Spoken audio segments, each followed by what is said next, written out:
the TV shows and in magazines. It's on the big screen and mobile phones. It's on the lyrics we sing along to and the latest celebrity scandals. Brands use it to sell their products.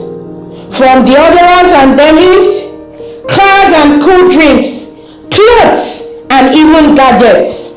Sex is being commercialized everywhere.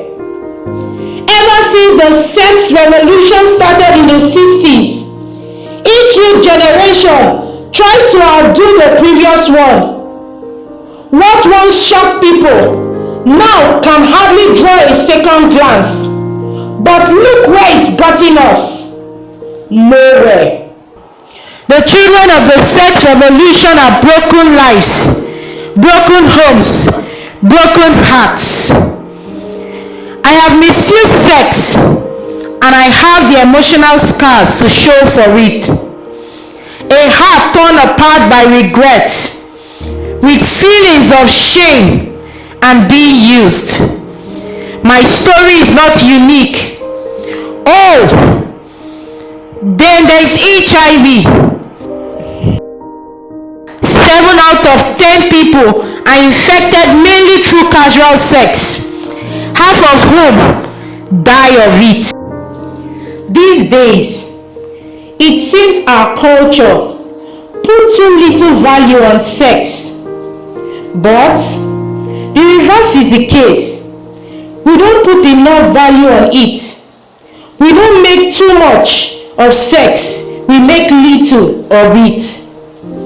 When we fail to understand the true worth and purpose of sex, we use sex for the wrong reasons, not realizing how messed up we become in the process. But you see, it doesn't have to be this way.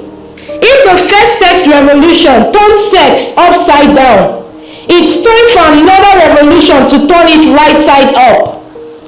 By having it for all the wrong reasons, we have trampled sex in the dirt. Ask 1 in 3 teens who have sex why they do it. They will say, if you love someone, you will have sex with them. And I love her so.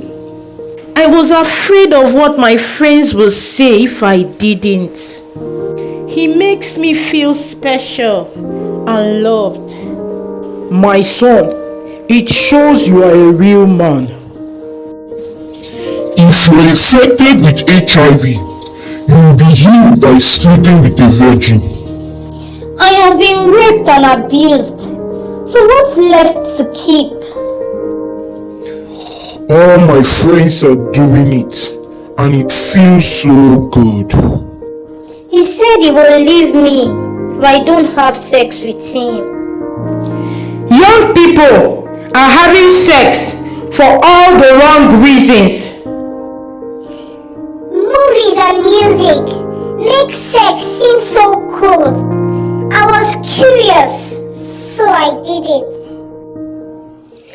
If you take a look at this response, none of these reasons have anything to do with real value.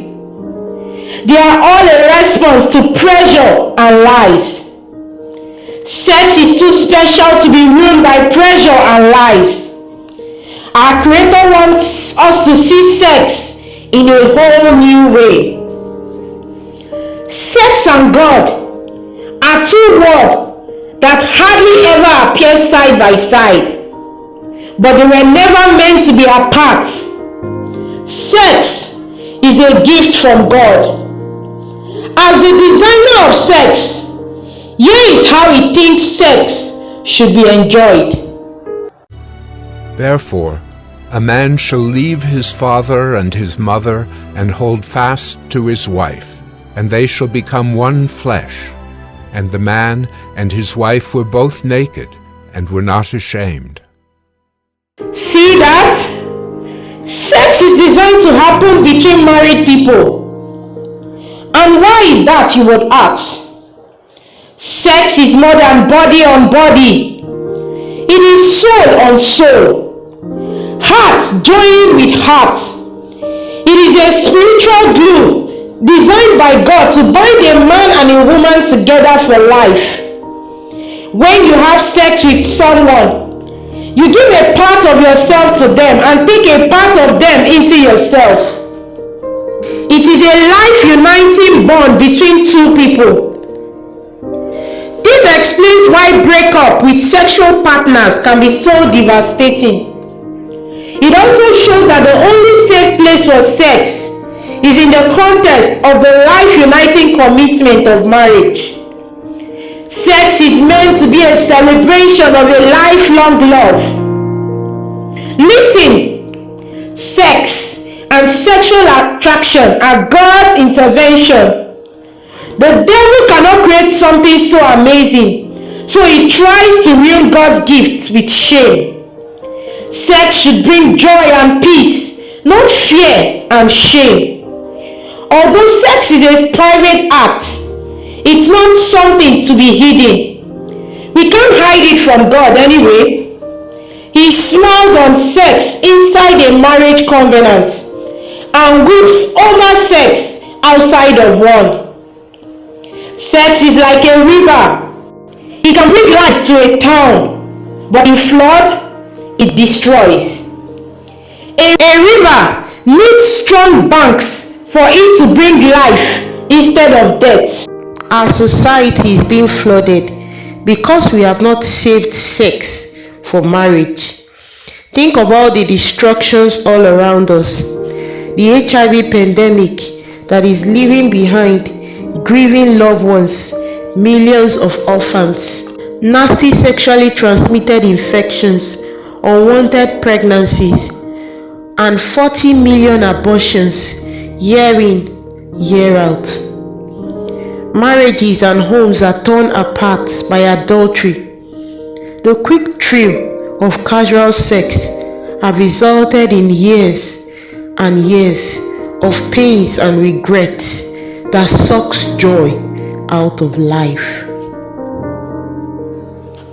All these devastations just because we believe the lie that sex isn't worth saving. When I was 18, God gave me a new dream for my future. A new way of thinking gripped me. I realized that God loves and values me. He has a special purpose for me. And somewhere out there, there's a girl I want to spend my life with. I can have a marriage based on friendship and commitment. On my wedding day, I would give her a gift, my sexual purity. It will be my way of saying, babe, I love you so much that I've been saving myself for you before we met. On our wedding night, our bodies will echo the commitment we made in the wedding ceremony. That vision inspired me to restart my life sexually, to regain what I had lost by becoming a secondary virgin. I will say no to all offers of sex until my wedding night. Right now, all across the world, there is a growing God-inspired wave of young people dreaming again. Why not join them? Why not base your sexual decisions on values and not pressure and lies? It's not too late to choose right, no matter your past. Are you in? If you are, here is the action plan that worked for me. Make a decision to wait for sex. Every new direction in life starts with a simple choice. Realize that though it may be tough, your hormones, movies, music, and pressure from friends will often tempt you to throw away your values. Choose friends with the same value to support you.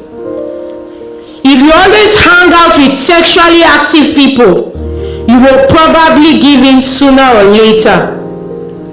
Stay single until you're ready for marriage. There is so much more to life than love. Focus on developing yourself. Dream dreams. Set goals, work at them, don't give up.